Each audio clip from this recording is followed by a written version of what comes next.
LGBTQ 1 Minute News. Let's queer up the USA view. Missing trans student from NKU, Murry Foust, found dead after weeks-long search in Kentucky.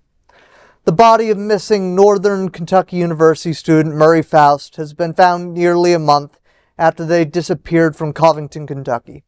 Police confirmed that Foust's body was discovered by an independently organized search party near an industrial area in Wilder, Kentucky, across the Licking River where they were last seen.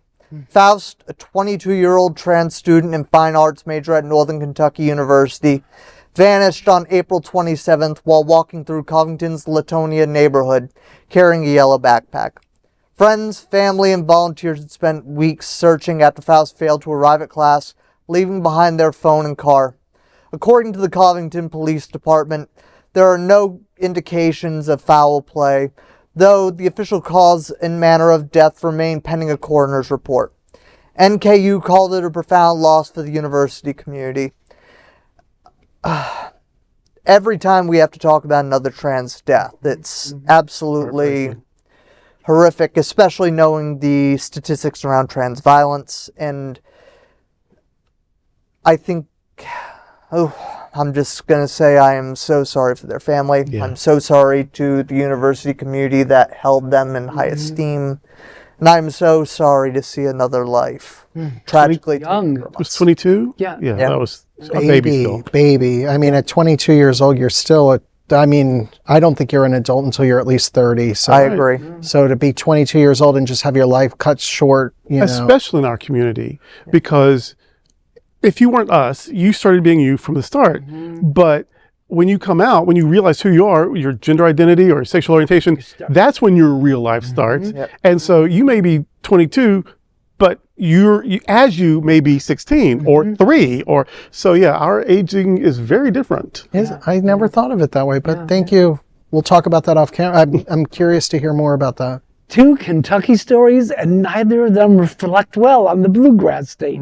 Oh, and fuck Mitch McConnell, too. Oh, well, we're at it. I thought you were going to say 2 Kentucky stories and none of them about Kentucky Fried Chicken, because if anybody who watches the show knows, anytime we talk about Kentucky, I have to tell you, I love Kentucky Fried Chicken. I know that's a little rude, attached to... I'm a vegetarian. You are attached to this segment, but they do one thing right, which is their chicken. It's the original recipe. Yes. But also, when you said that there was no evidence of foul play, that stunned me because I just assumed there was, and I'm not convinced yet until we get the final report, because it is so common.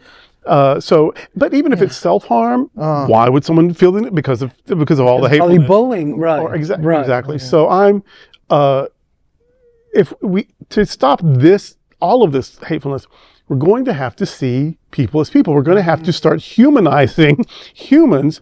And so in my biz, in my game, we have this dude that we like a lot, Jesus, and he said some fun things. Never heard of it. And one of them was, he said it was the most important thing. The most important command was love your goddamn neighbor. And so can we just do that? Can we just care about people? Can we just care and let people live their lives?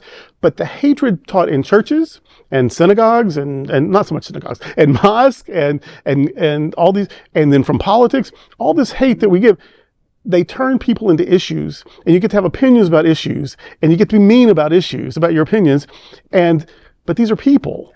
And we've got to start seeing people as people, and that will cure so much of this. You're very nuanced today. Not that you aren't always, but I'm enjoying your commentary today because it's really giving me a lot to think about. You can have opinions. I like what you said. You can have opinions about, what was it about policies and the ideas, but about people, we have to people. We have to humanize them. I like it. And there is one thing I will add in here. I know we've had 2 upsetting stories about the bluegrass state, but I will say one of the best orators and translator of trans issues that I've encountered through their career is actually the governor of Kentucky, Andy Beshear. I know. I think Andy Beshear, I've thought the world of him for eons. Hopefully President Beshear. I think that there's a good chance that he'll run the primaries, but he has been a fantastic orator on this issue, specifically when he's vetoed anti-trans legislation. He's been a friend. He breaks it down into the most simplistic terms of, specifically if we're talking about schools, it's about